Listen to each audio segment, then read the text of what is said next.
Okay, so let's start. Let's have a review first with the previous lesson. Okay, I'll share you my screen. Okay.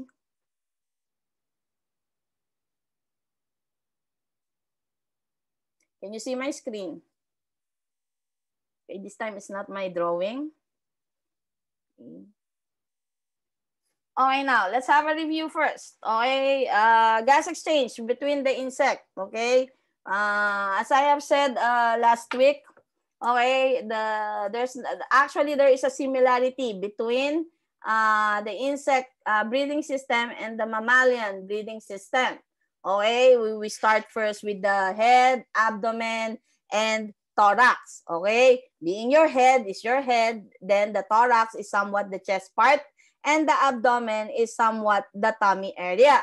Okay, so it's actually a similarity between the insect and a mammalian. Okay, then let's now continue. Now, last time we talked about the gas exchange between the insect and the environment. Now, as I have said before, no man is an island. Okay, even though the amazing parts of your system or any other system is actually awesome, great, or whatever you want to call it, they do not do it in isolation.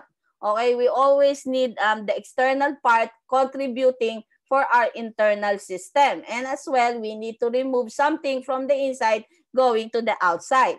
Now, comparing now the insect's breathing system with your mammalian system is actually close, and I've been repeating it time and time again. Okay, let's first start with this. Okay, let's have a review. This is the outside portion, and this is now the inside. Okay, once the air actually enters, okay, it goes now through its system.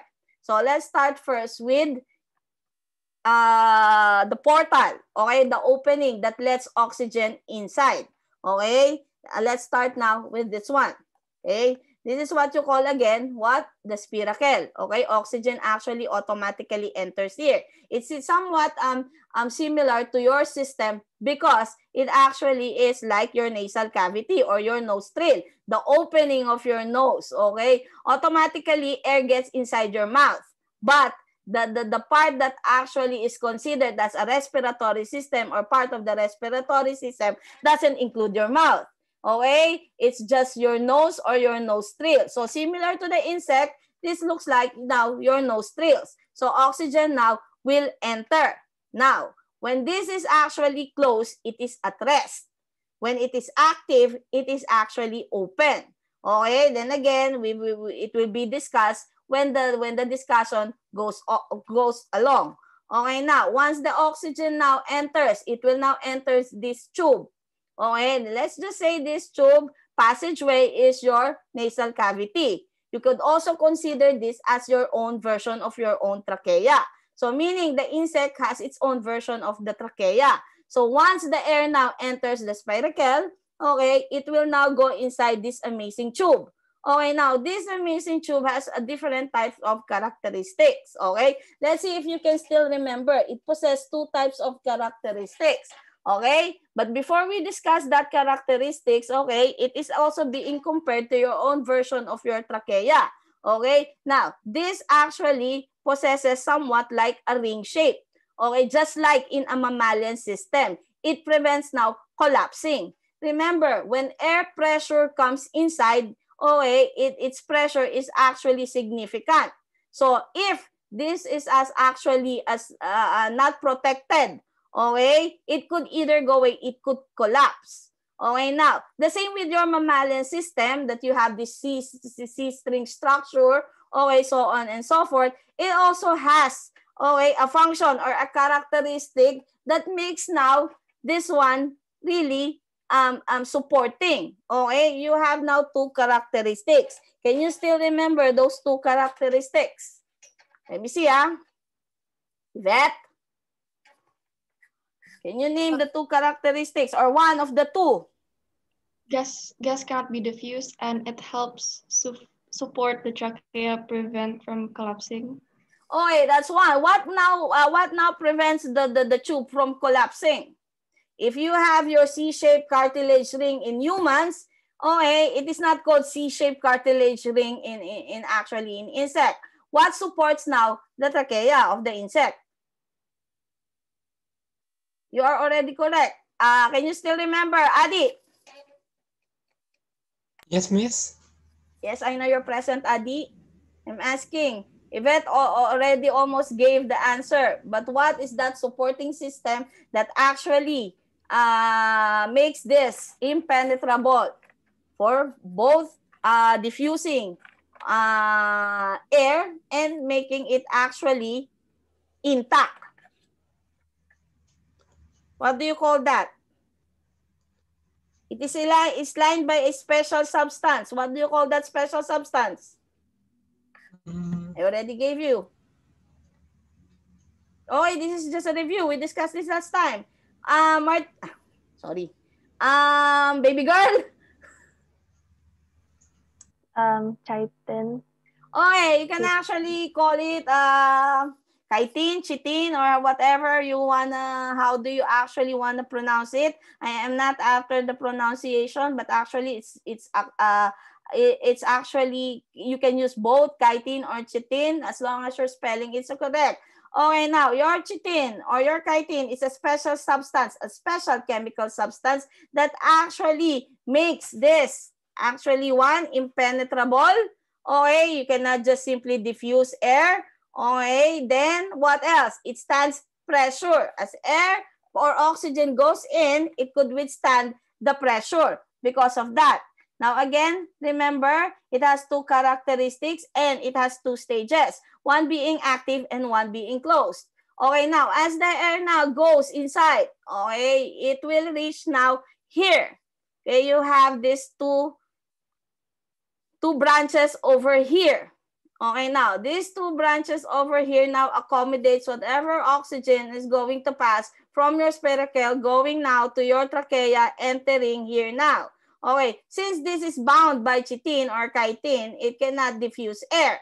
Okay, so automatically if air cannot be diffused here, it will just simply enter because they are still there. They will not stay there forever. They need a space to penetrate to. Since they cannot diffuse here, air now will penetrate and go here. Now you have this now two branches. Okay, these two branches is an elongated cell. Okay, you call this elongated cell as your tracheoles now. Okay, now in the tracheoles now, air now diffuses. So it's safe to say now gas exchange happens inside the tracheoles. Did you get my point? Do you have a question? Questions? Are you sure none? So, diffusion of air happens in the tracheoles, your own version of alveoli. Okay, actually, air doesn't diffuse in your trachea. It doesn't also diffuse in your lungs. Gas exchange actually happens in your alveoli. So, similarity of a insect breathing system to a mammalian breathing system is the tracheole. The tracheole is your own version of alveoli. Do you have a question? Now, the function of these tracheoles is actually to increase surface area. That's why you can see, oh, they are branching off. The same with your alveoli, okay? Your alveoli look like a broccoli or a grapes. Okay, they have lots of this circular thingy. Okay, those circular thingy is the large or the surface area. In here, these branches, okay, it looks like elongated cells or your tracheoles are actually what? Increases air surface or increases surface area for diffusion or exchange of gases. Now, this tracheoles is actually lined with water, thin layer of water on the walls. So meaning the diffusion across the membrane is actually easy. Now, last time we talked about that it's active and resting. Okay, I will just change the slide. What does it look like when it is active and what it is look like when it is resting? Okay, now when it's resting and when it's active, they do have two different functions. And kindly please put this in your mind because it is often asked in the exam. Okay, there you go. Okay, it's somewhat blurry. I do not know why. Okay, now take a look when it is actually active and when it is actually resting. Okay, Jess, which one do you think is open and which one do you think it's closed? When is it active and when is it resting? Jess, are you there? The left one is resting. Which left? Your left or my left? I think we both have the same left. Really? We have both same left? No! I'm looking at you. You're looking at me. So which one? Make it clear. Okay, you do not give me the left and the right, okay? Because it might confuse me. Okay, so give me another way to actually say which one is which one. There are words. My goodness, you're going to give me the left and the right. There are words. Again. The ends of Again. I cannot one hear you. says at rest, water fills the ends of the tracheals. So you're technically telling me that this is at rest. And this is active. Yeah. Why does your face doesn't look like you're sure with your answer? So this one is resting and this one is active. Or this one is resting, this one is active. The first one you said. What do you mean the first one? I said a lot of things. Yes, starting from that time. So are you sure this one is resting and this one is active? So Yeah. this one is closed, this one is open. Logically speaking, Jess. The resting is closed. The resting is closed. And then the active one is open. Okay, let's see. I missed the voice of baby boy Excel. Do you agree with? Guys, we're in record. Do you agree with Jess Excel? Yes. So you're trying to tell me this is resting and this is active. Yes. Okay, let's discuss it now. Okay, you are both correct. Okay, this is the difference now when the tracheoles is actually active and actually resting. If you can see, okay, during an insect flight, okay, it doesn't necessarily needed fluid, okay, or vice versa. Okay, I will make it a little bit clearer. Okay, during the time that your tracheoles is at rest, okay, it is filled with water. It doesn't need oxygen or that much oxygen because it's resting. Okay, it's in a resting phase. Okay, this is the difference now with the mammalian breathing system. In the mammalian breathing system, you need oxygen, most of the oxygen or all the oxygen you can get even though you're resting. But in an insect, actually, it doesn't necessarily needed too much oxygen when they are resting. So when they are resting, the tracheoles are actually closed. Okay, and they are closed and filled with water. Now, during flight, okay, we all know that insects fly, even the cockroach flies. Okay, the most thing that I hate about insects are the cockroach. I don't know if you love cockroach or who among you adores cockroach. Okay, if I see one, okay, I will just run. Okay, I do not know how you deal with your cockroaches, but me for that. Now, during the flight of an insect, okay, this water now, actually, they need now oxygen to diffuse because they are active. So it's safe to say now, this is actually what? Open or close again, Jess? Is it open or close? My goodness, Jess. Is it open or closed? Why are you so confused? You already answered. During flight, is it open or closed? Open. Again? Open because it needed now oxygen because it's going to work. Okay, can you imagine closing your mouth and doing this to your nose every time you go up and you go down? Okay, what will you feel? The same with the insect, logically speaking. So during flight, this is actually open and oxygen actually diffuses. Do you have a question? Question. Let's speak. Martin cannot speak. Adi, do you have a question?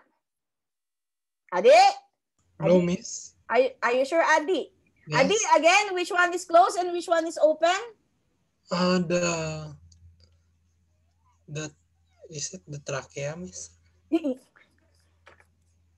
Adi, Yes. trachea is where the air actually enters. I'm talking about tracheoles now. Which one is open and which one is closed, Adi? Is it the one with water and the one with oxygen entering? Okay, I gave it to you now. Just give it simply to me. Which one is open?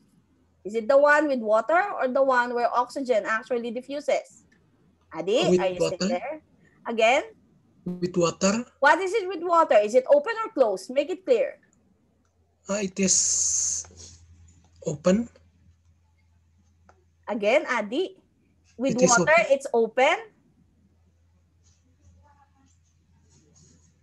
Adi, I will repeat, Adi, I will repeat. Okay, there are two stages happening here. Okay, one is always at rest, or the one is at rest and the one is actually active.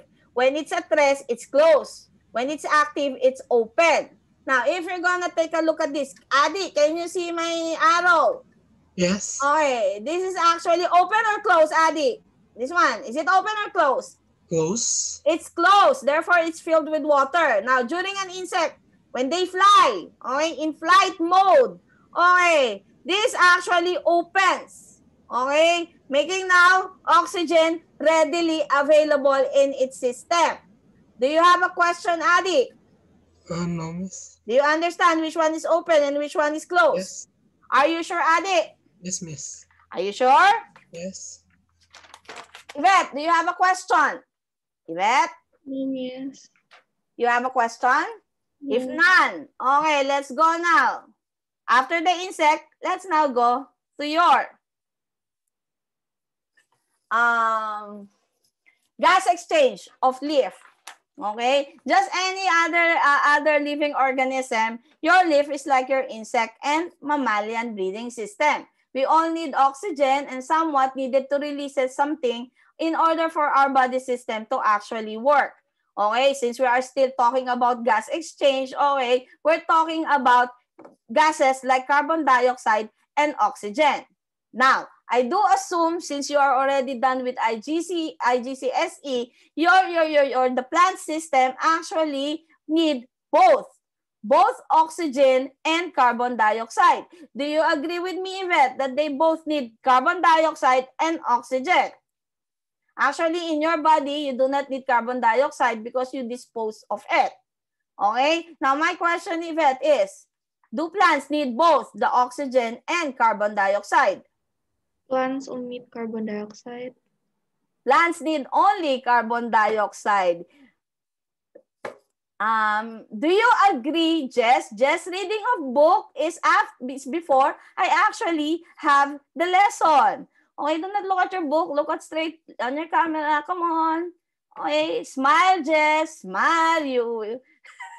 Do you agree with Yvette? That plants don't need oxygen. Is that what you said, Yvette? Can you repeat what you said? They need carbon dioxide only. Wait, what about water? Like water? Yvette, do not confuse yourself. Okay, let's stay first with the oxygen and the carbon dioxide. Okay, do you agree with her, Jess? I thought plants need both oxygen and carbon dioxide. So plants need both oxygen and carbon dioxide. Yvette, kindly look at now your screen, Yvette. Okay, you can see your screen, Yvette. Yvette? Yes. Are you still there? Yvette, can you see your screen? Yes. Okay, both oxygen and carbon dioxide is actually needed by your plant system. Your oxygen is required by your plants because they respire. Okay, so oxygen is for respiration, or should I say aerobic respiration, and your carbon dioxide is needed by your plants for photosynthesis. So both gases are being maximized by the plant's breathing system. Did you get my point? Yvette? Yes, miss. Do you have a question, Yvette? Now, look at the equation. You're already done with this since you already took the IGCSE. Okay, this is now the equation or the correct balance equation of both your photosynthesis and your cellular respiration. Now, if you can see what conclusion can you get by looking at the diagram I am showing to you. Baby girl, can you give me a conclusion? The conclusion is that that I am cute. I know that, Yvette. I know that. Okay. What conclusion? Why are you smirking, Excel? I can see you. Okay. Baby girl? The conclusion is that plants, they require both photosynthesis and respiration, and they both they have the same components which are needed to carry it out. Okay, I will wait. Trish is correct. I will make it a little bit clearer. Okay, but first look at the diagram and show you or the equation. For photosynthesis, what your plants need is actually carbon dioxide plus water, then the sunlight's energy, then the product would be glucose, then it will give off oxygen. Then in your cellular respiration, it needed what? Glucose plus oxygen, and in the product would be carbon dioxide, and it will give off water. Now, both of this is a vital cog. If you're going to take a look at the equation, you will see similarities to that. Okay, you can see from the equation that the oxygen produced by the photosynthesis supplies aerobic respiration. I will repeat, kindly listen, Adi. Okay, you can see, okay, clearly from the equation. Look at the equation, This is the equation. This is for photosynthesis, and this is for respiration. Okay, what is actually obvious in that diagram is that the equation, okay, shows that oxygen or the oxygen produced by your photosynthesis supplies aerobic respiration. Okay, there you go. This is the photosynthesis, and look at this one. It supplies what is needed here. What did you turn there? Okay, then you can see now that the carbon dioxide produced by the aerobic respiration supplies photosynthesis. Did you get my point? Do you have a question so far?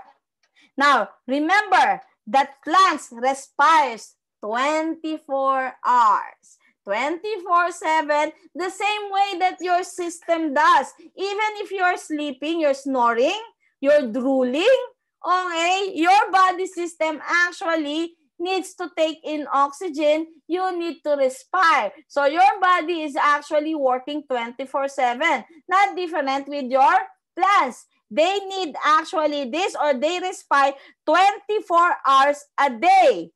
And remember that photosynthesis occurs only when? When does photosynthesis only occurs? Adi? When does photosynthesis only occur? When there is sunlight. Are you sure? When there is sunlight only. Actually, there is what we call dark and light. Okay, it doesn't mean dark because there is no sunlight. Are you sure? It only occurs when there is sunlight. Do you agree with her, with him? Sorry, Yvette? Yvette! Huh? What's the question? Yvette, are you even listening to me? Okay. I said plants respire 24 hours. So there is no rest for the plant's respiration system. But photosynthesis, they only occur when? Is it 24 hours also? Because there is dark and light. Okay, we will discuss that in a different topic. That is a complicated one. If respiration happens 24 hours, shouldn't photosynthesis also happen 24 hours? Or it happens, yes, that's my question. When does your photosynthesis only occur? This is when basic. there is sun's energy. When there is sun's energy. Do you agree with her, Trish? Photosynthesis can also occur in the dark because of enzymes. Because of enzyme. Now, Trish is now making it a little bit complicated now. Okay, then again, I will actually discuss that in a separate topic. Okay, so she doesn't agree because she said it also actually occurs when it's dark. Okay, do you agree with Trish or with Yvette? Jess? Jess. With Trish. You agree with Trish? Happen both ends. Okay, Yeah, let's end the truth. Okay, Excel? How about you? To whom do you agree? Do not look at Trish. Okay, maybe Trish is actually doing this and saying you agree with me or else. Okay, let's separate now. Or you can give me your own explanation, so it's safe. Photosynthesis occurs when there's enough energy for it to happen, right? So, Playing safe. Yeah. Somewhat I agree more with Trish because the enzymes can still act for photosynthesis to happen, but not at a higher rate, as if there will be thermal energy provided like by the sun or ultraviolet rays. Now, in this case, the two of you are not helping. The two of you are not helping Yvette. Okay. There will be a separation, okay? When does it occurs? Because actually, when you say photosynthesis, from the terminology, photosynthesis, meaning the sun.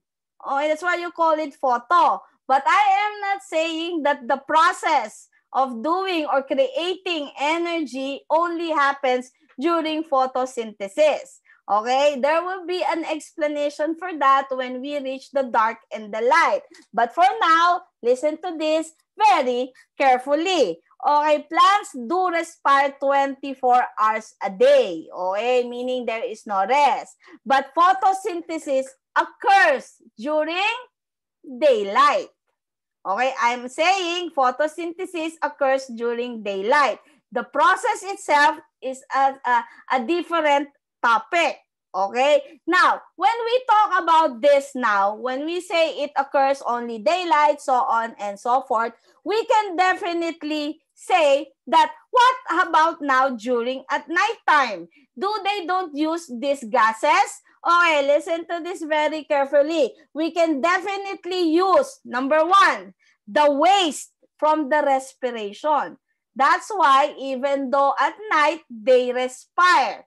Okay, and remember, what they give off is now what they actually create is now your carbon dioxide. So can you imagine when the rest of the world is sleeping and out, or where you're in the forest, okay, do the carbon dioxide supplied by the animals is enough to actually create something for the plants. That's why together with the animals that's in the forest and its own system respiring, they are now giving off carbon dioxide as well. So other plants may use whatever carbon dioxide they actually produce. Are you getting my point or are you confused? Yvette, are you confused? No. Are you sure? Now, but this is not always sufficient. That's why during the daytime, okay, sunlight now actually compensate for everything because at night it's not actually sufficient.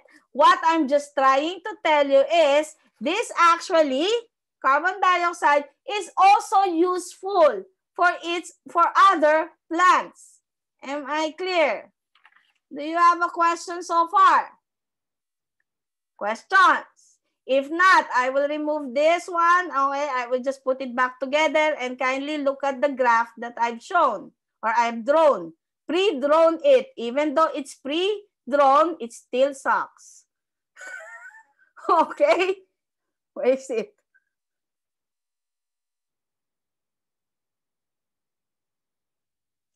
Wrong. Okay, this is what is going on, representing by a graph.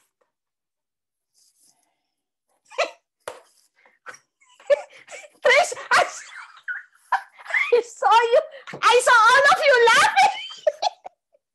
We're on the...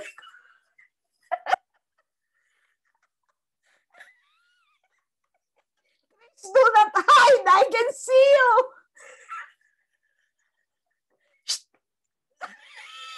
Just do not cover your mouth. Yvette, why are you laughing like that? Okay, I'll make it a little bit bigger. Oh, sorry. I know it's ugly. Okay, this is actually what happens. Okay, well, what I am talking about. Here is actually a graph that it actually doesn't look like a graph with the rate of photosynthesis over the daylight hours. Okay, so you can see, because of the sun's radiance, okay, look at now photosynthesis. It's actually skyrocketing over there. Just make sure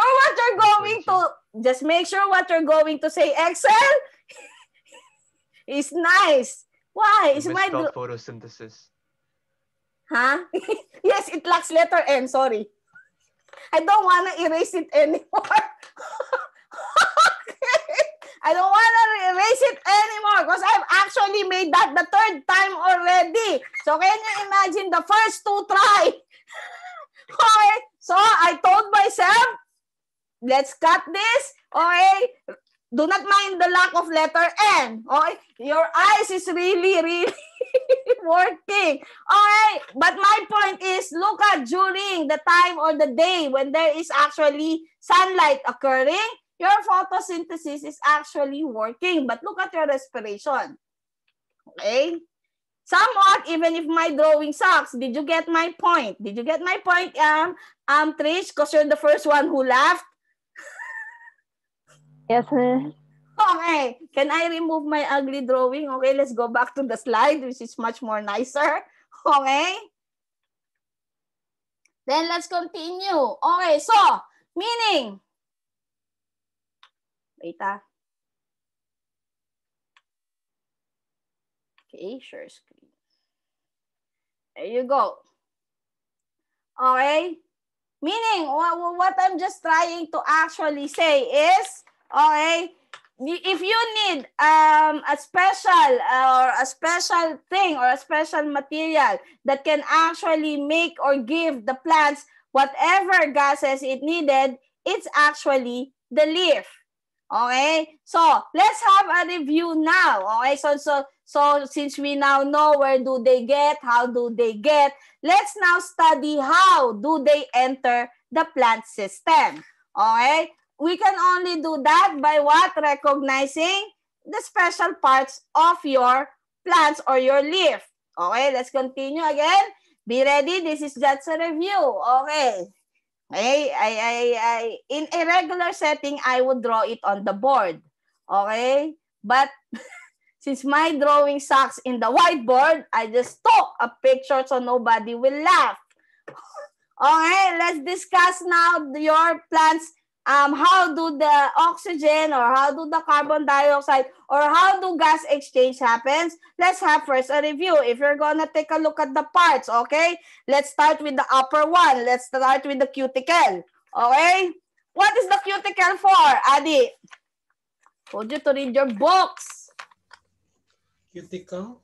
Yes, the cuticle. Is that the one that we put with girls put on their nails? Is that it? Oh, and that's cutics. Again? Protection. For protection of what? Of the cells inside, the inner cells. Are you sure it's for protection? Okay, I will make it complete. Okay, from the top is a waxy cuticle. Why is it important? It's for waterproofing. Okay, your leaves cannot be dried out. Okay, just like your body, which happens to have 70 to 80% of water, your plants also needs the same. They could not dry out of water. So, what is the function of your cuticle is for waterproofing. Okay, and it also consists of a small amount of what? Small amount of what? It contains small amount of chloroplast. And it's transparent and it permits light to actually enter right away. Am I clear? Then after that is your upper dermis. It also contains a small amount of chloroplast. Okay? It is also for protection. The work now comes when the air or when the oxygen actually penetrates already. Okay? So let's just say your cuticle and your upper epidermis when it comes to gas exchange is just a supporting factor. But the main factor or the main characters when we talk about gas exchange in plants is actually already inside. Okay? Now, let's discuss what's inside now. What's inside now is really very important. Okay? The first one is actually your palisade mesophyll cell. Okay, do you still remember what's the main function of your palisade mesophyll cell?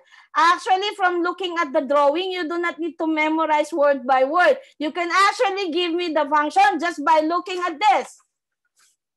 So these are your palisade mesophyll cell. Okay, there you go. Okay, just by looking at it, what can you say about it, Yvette? Cell activity. Again? Cell activity. What do you mean by cell activity? Cell activity. Because the palisade cell has like chloroplast, vacuole, nucleosol, and cytoplasm, right? Then, what about that?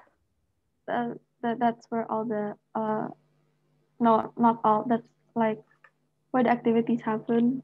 Because when you say cell activity, are we talking about the nucleus? Yes. Do you, thank you, Yvette. How about you, Jess? What can you say? Just by looking at it without even actually, come on guys, common sense. We've been studying plants since World War II. Meaning since year 7, you're already looking at that. What year are you now? Oh, and you don't need the book. Scrap the book. Just look at the picture. You can actually tell me, okay, what's the main function of your palisade cell? Come on, Jess. It has air spaces, so probably... Jess, I'm talking about palisade cells. Palisade meso. Here is just your palisade, oh. Where's the space? Jess, you're already wearing your glasses. Oh, you have 4 eyes already. Where's the space? Can you see a space, Jess? You're creating It your has own, a lot of chloroplasts. It has a lot of chloroplasts. Then what else? We're talking about gas exchange. We're not talking about photosynthesis now. We're actually coordinate with your photosynthesis and the gas exchange. So if it's just the chloroplast, what's about the chloroplast? How about you, baby girl? Trish? Since it has a lot of chloroplast, it's the most efficient place to absorb light. Then what else?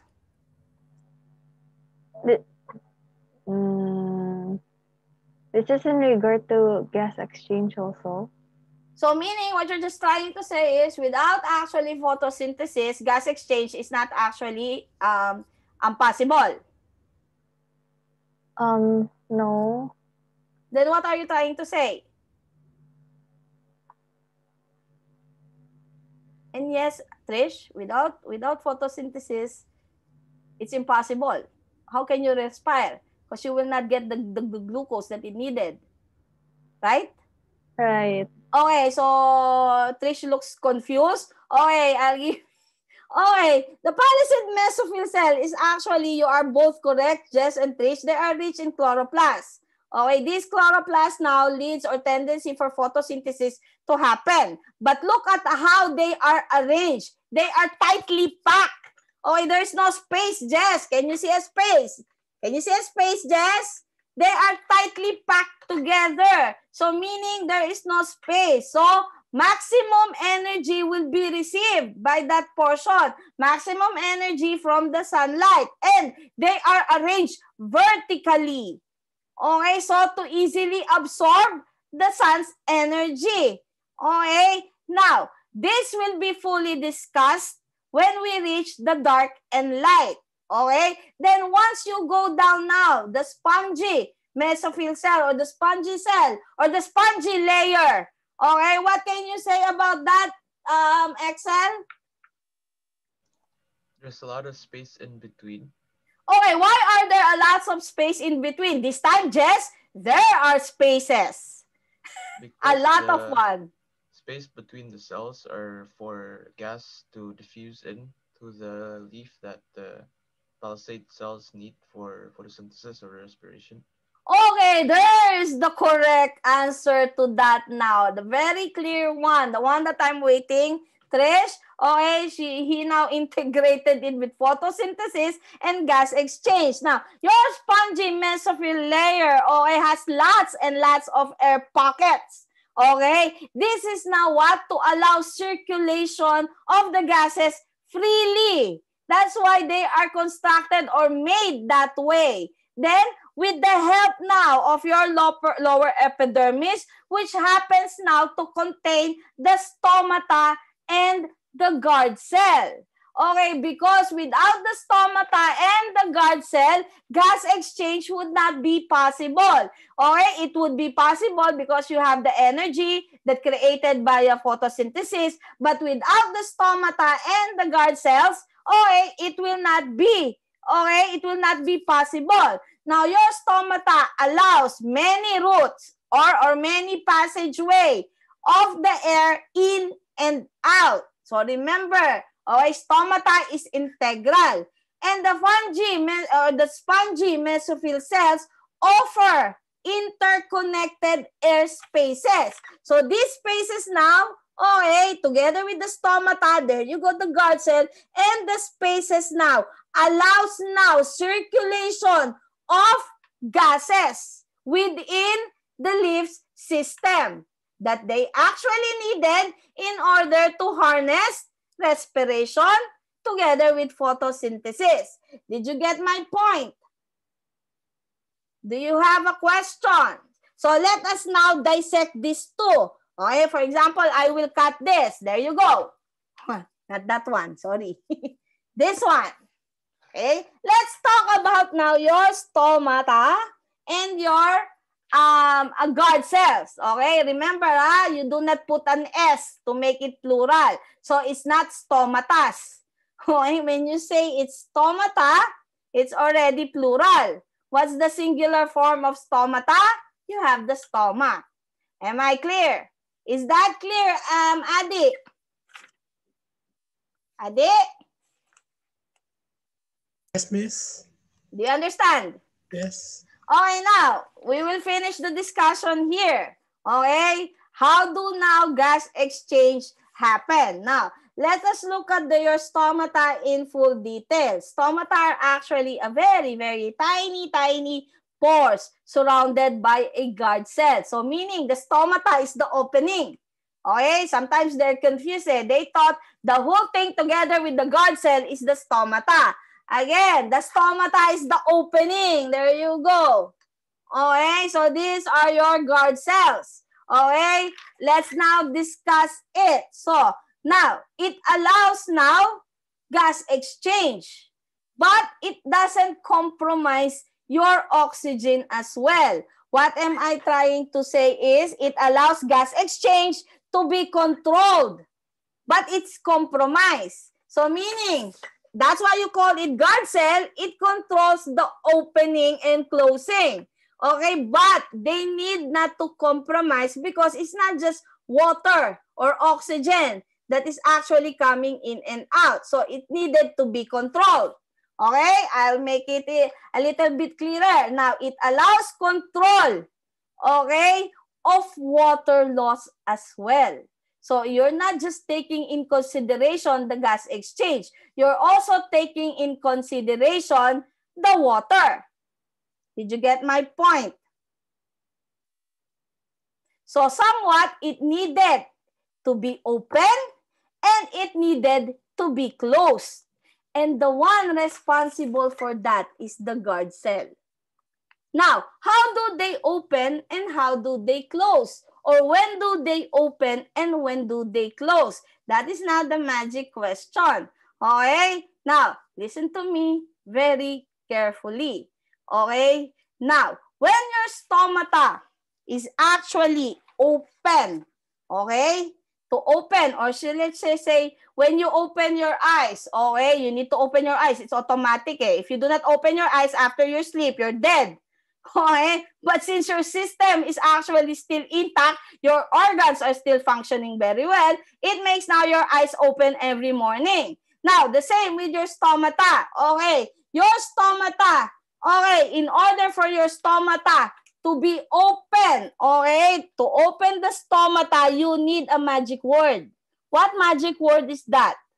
Let me see if you read your book. To open the stomata, you need a magic word. Yvette, what's that magic word? Evaporation. Evaporation? Water loss. Do you agree with that, Adi? Yes, Miss. So you agree with Yvette? Jess, do you agree with Yvette and Adi? No.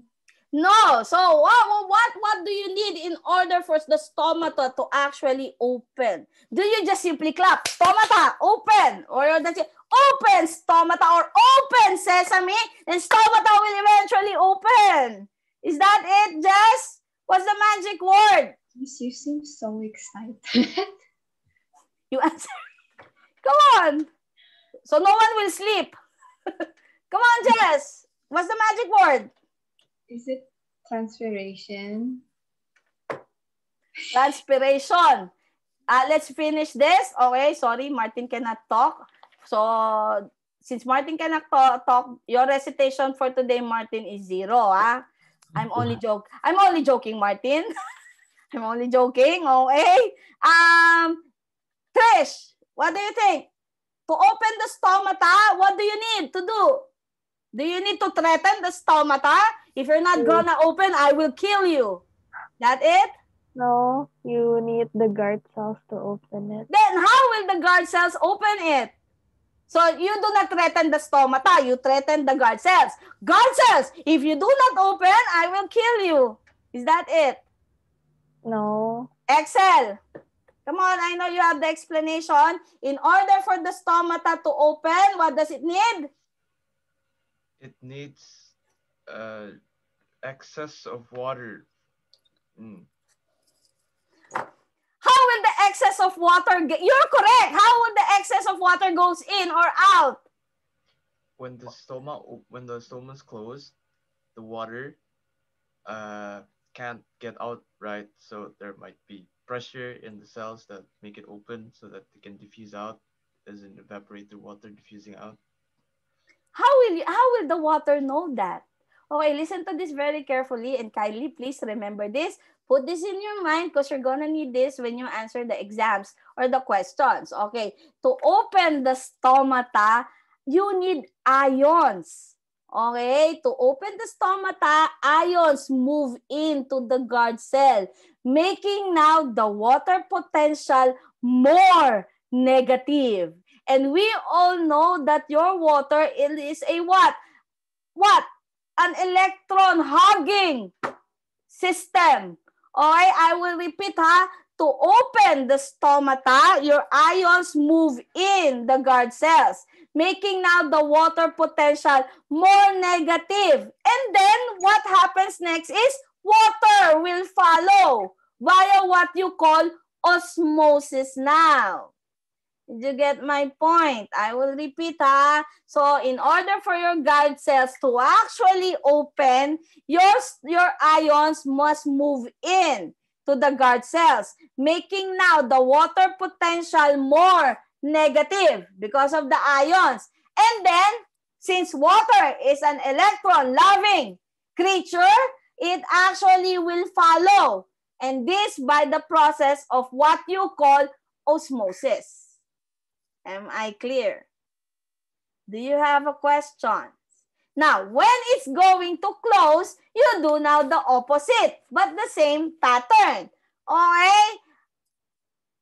Ions now needs to go outside, and then again, water will follow. And they will close. Do you have a question? Questions? None? Yvette, did you understand, Yvette? Yes, Miss. Are you sure, Yvette? Yes, Miss. So, do you have a questions? Questions? Okay. Are you sure? So, the next time we're going to meet, and that is tomorrow. Okay, the next time that we're going to meet, we're going to discuss now the mammalian breathing system. So, it will be a lot complicated. So, kindly read the next topic, then questions will be raised again. Okay? Do you have a question? Questions? Because if not, okay, I won't delay you with your lunch. It's lunchtime, right? This is the first time I'm gonna handle someone with lunch. Okay, so meaning, who's your next teacher after me? Sir Paul. Sir Paul. Okay, before I end the recording, okay, again, kindly read the next chapter, or sorry, the next topic. The next topic would be structure of the human gas exchange system. So it's mammalian breathing system. Okay, that would be tomorrow, and that would be page 68. Okay, then for your homework, okay, kindly answer. Wait,